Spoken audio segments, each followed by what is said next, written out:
Christ is the head of my life, and I thank Mr. Michael Hill for inviting me to speak tonight, and I give honor to my wife, who I refer to as my queen in her absence tonight, and my daughter, who's here with me tonight. You know, I think about everything that has been said about, you know, and I got to talk about this first because God has given me this vision. And it's about owning the dirt. You know, God gave me a vision about owning the dirt a few years ago. And the first manifestation of that vision is that we were able to purchase the shopping center at 4065 Memorial Drive where we do business.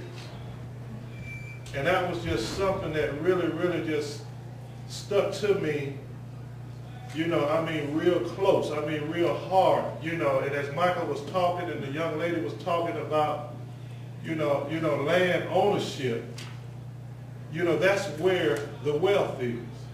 That's what we need to leave for our children's inheritance, is the land.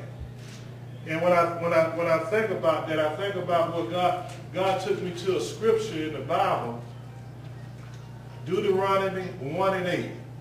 And it says, "Go and possess the land which I have set before you."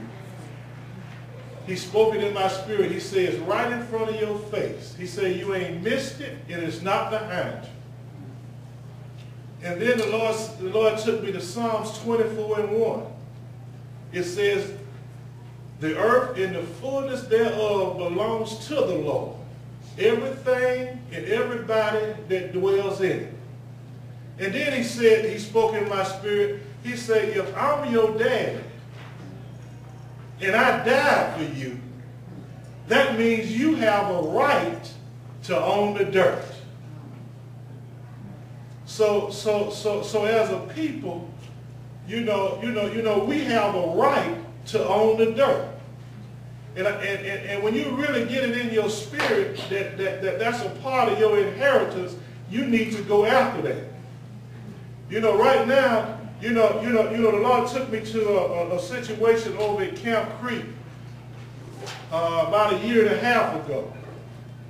And I was talking to a broker and another fellow that I know, and I said, you know, I really got to buy a piece of land and build a shopping center. And I was looking around in different places of town, and I saw this one piece of, it was woods at the time.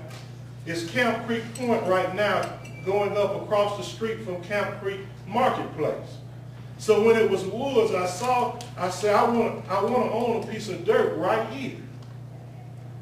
And so I you know, had this fellow to call the developers and what have you.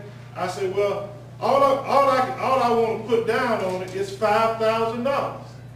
He said, Butch, you must be crazy. You can't get this land tied up for $5,000.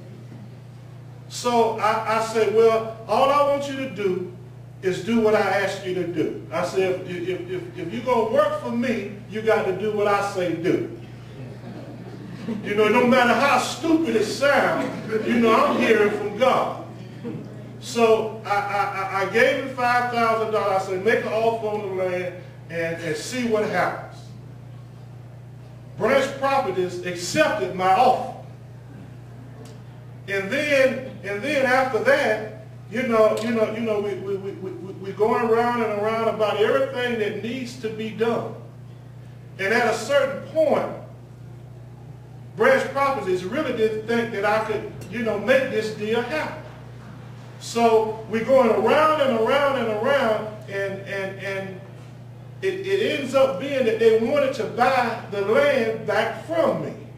Because after it got cleared off, they saw what they had. But God saw it before they saw it.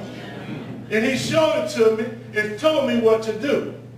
And then, you know, to make a long story short, I guess it's been about maybe, you know, less than 2 months ago, they offered me $150,000 more than I paid for the land, you know, to buy it back from. after they saw that I was going to be able to close the deal.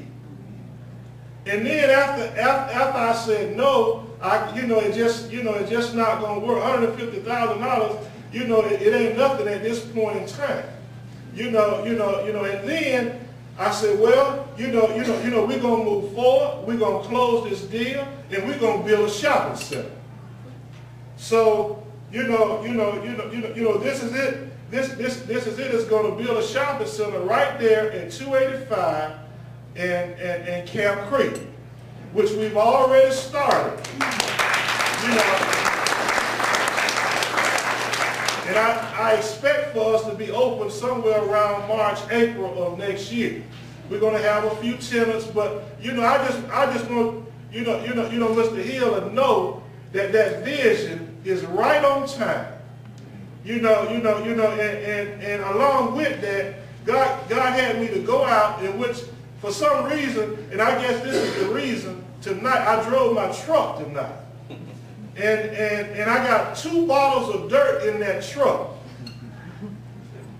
that God told me to go out and buy, put it in a jar, put the message on it, and spread it around. So Mr. Hill, one of those bottles belong to you tonight. You and your organization. But I just want you to know that you're right on target. Owning the dirt. I mean, that's just what we need to do. As business owners, we need to have a vision that's bigger than what we are. The Bible says where there's no vision, the people perish. So if you don't see nothing, then everything around you gonna start to deteriorate. You got to have a vision for somebody to catch a hold of. And owning the dirt is a part of that vision.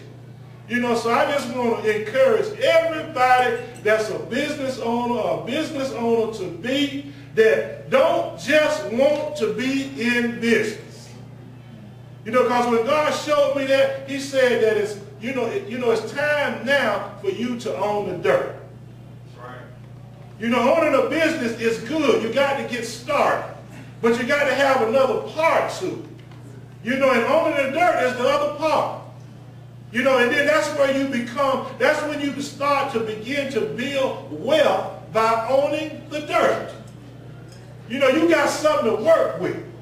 Can't no landlord come and tell you that you can't put a banner out.